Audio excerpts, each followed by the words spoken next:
Hey guys, how's it going? Ghosty Rich here, and guess what? Today is the day. Vet's all loaded up. Looks good even when it's being towed. Thanks again for Fraser Valley Towing, or Yones. You ever need a tow, there's the number. He was really professional. We were able to go ahead and tow it on. Unfortunately, I should have looked more into it, but the Vet itself doesn't come with the tow hook itself. You have to buy it, and you have the receivers. But yeah, either way, lesson learned. We were able to go off the bottom though, and it worked out great. He's just locking it in now, and off to the shop we go. All right guys, so we're here at Ryder Performance again. Went to Mopac yesterday, grabbed us a Vibrant bellow that'll be able to go there, and then we'll have the leg that'll come off.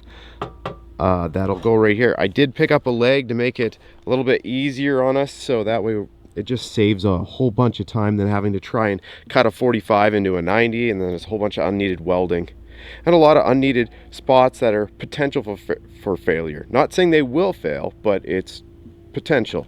So again, we're already off to a good start. I bought a couple more V-bands so that way we can adapt. What's cool is the shop is fully set up here, so we even have a lathe, so if we can actually lathe down a V-band if needed for proper clamping and so on and so forth. But yeah, if you guys have seen the Jeep videos, then you know Dan here. Dan is the man. He is definitely the exhaust man. He's really good at doing this stuff, and super excited that we can finally fix up and clean up some of the hideousness that is on this vehicle right now. So we've got the clamps back on the rear. Again, these might be actually removed, and we might put these back to slip fits. And I only say that just for the rear because I'm not too worried about the rear. It's the front end I kind of want to be V-banded and all clipped together. But I mean, we'd probably have to move it over to here. We'll see. We'll either put these back to slip fits, or we will leave these as V-bands moving back. We'll see what we do there. As for the X-pipe here, we've got it now set up for right here. Now it's just to bring this part down and over. You can see Dan's already cut off a part here. So, and that was of course the banded part. So if you can put it to your factory X-pipe, we are not. We're going to the American Racing X-pipe.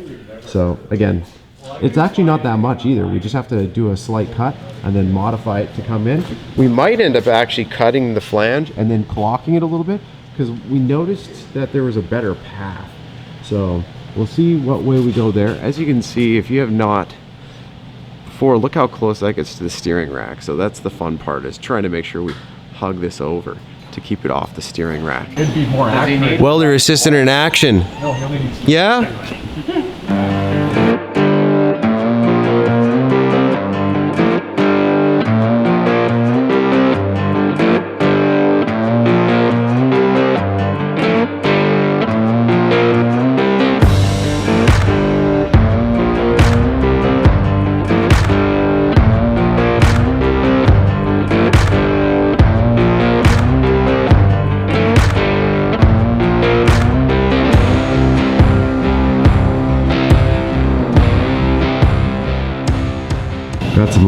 Got some lineups. We're gonna go ahead, tack this up. You can see the bellow fits perfect.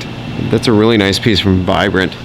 And then, as you can see, Dan's just marking out the elbow, and literally, yeah. And he also cleaned this up. Looks so much better. Again, unrecognizable from what it looked like 5 minutes ago. See here, we've got our V-band flange. This one is going to mate up to our turbo, and we had to get these two. It is a custom style V-band flange just for the GT30 and GT35 turbo. Unfortunately, we tried to use a different one, and it didn't fit nicely, and we don't want leakage. So again, we've got them, and I'm gonna have to get one more of these flanges, which is currently on its way, but at least we have one for mock-up. Can you put it on the line when the stakes high? Will you let up on the grind when the stakes high? Do you still put in the time when the stakes high? When the stakes high? When the stakes high? Or do you break, huh? Nah, never that. At it every moment I live it so I can tell them that. Now I'm at the business acres where I can settle at. I don't use my credit for them but throw up the Equifax. I do never tell them facts, I do never give them game. You gon' need a hazard hat, dropping bombs, curry range. Money when the surge change, double on my current name. Well, that's the top end. Now this one, this is the flange. We still have to switch out to a vibrant one, which is fine. Right now it's already all lined up. We're all good to go. As you can see, we've got this actually clearance now properly with finger gaps all the way around, because before UPP sent it, but we were really darn close. Even before attaching it to the turbo, it sits really close, and I can't really blame them because the tolerances are just so crazy on this. And then now we actually have not quite a finger gap, but we at least have enough gap that the steering shaft can actually move. So that is now the top end exhaust portion all plumbed. Let's go underneath and get the bottom half done.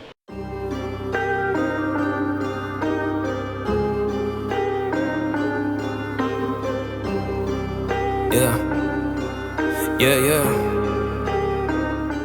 So if you look there, we got some clearance, way better than what it was. And all it was is had to tack that and make sure that, of course, the mount just spread a tiny bit more to balance out the tips in the rear now, and that's it. So other than that, everything is now tacked up underneath.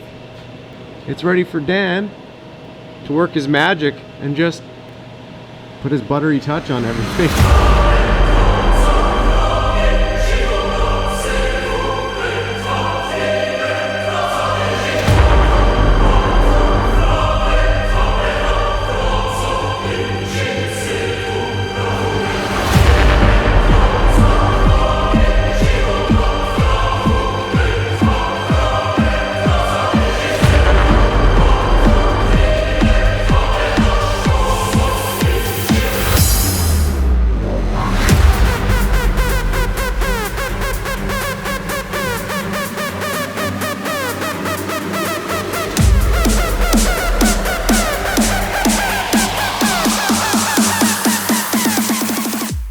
So there's the UPP welds, like I said. And then you got Dan's. Again, blends perfectly.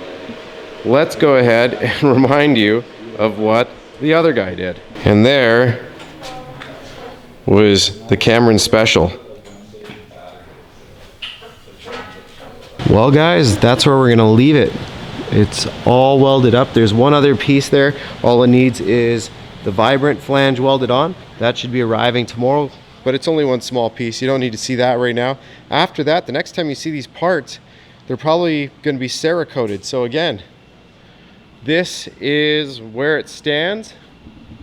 Thanks again to, of course, Kyle here, who owns Ryder Performance, and then we've got Daniel the welder. So again, if you want any of their stuff done to your car and you are in the Lower Mainland in Vancouver, be sure to jump over. You can message me on Instagram or Facebook and I'll shoot you their stuff. Or if you're in the Lower Mainland, just type in Ryder Performance, it'll bring you here.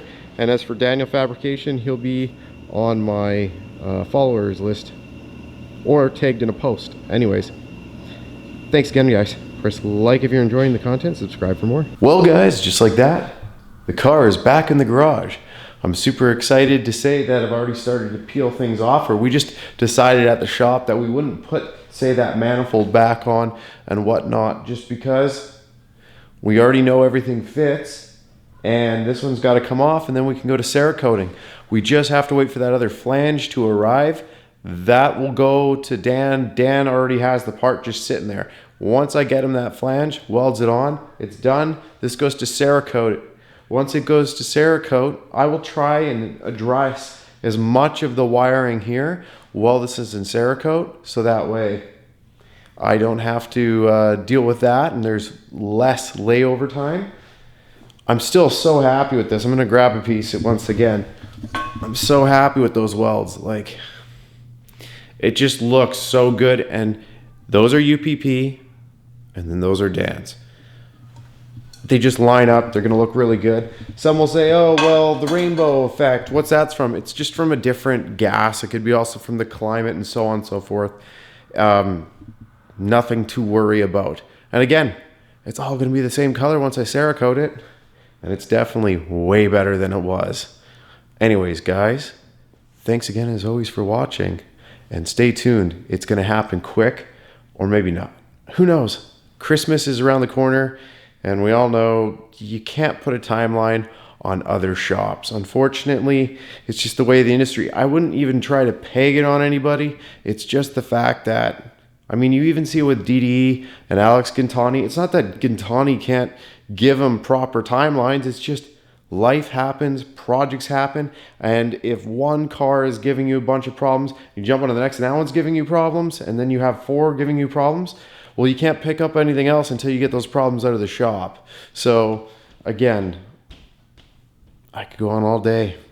I'll try and get it to you as fast as I can. Sorry again that there has been timely lengths between everything, but I'm not going to rush it. I won't. This car, I really don't see myself getting rid of it. It's just such a great car, and there's a lot of memories that have led up to this car. And we can go into that at a future date. Have a great one. Thanks again for watching.